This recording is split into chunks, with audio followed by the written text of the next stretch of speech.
how to solve GCash network connection error. So if you see a network connection error in GCash, follow these steps to fix it. Step number 1, check your internet. Switch between Wi-Fi and mobile data. Turn on airplane mode and wait 10 seconds, then turn it off.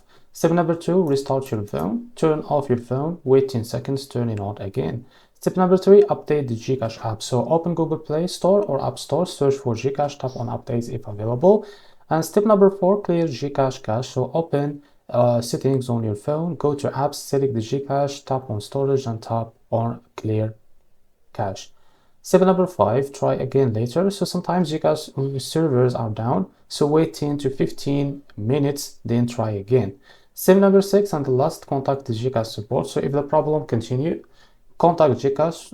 You can call this number 2882 for global and TM users, or you can message the GCash help center on the app, or you can use the email support@gcash.com to contact them. So try these tips and your GCash should work again. So this is how to solve GCash network connection error. If you found this video helpful, please like and subscribe. See you next video.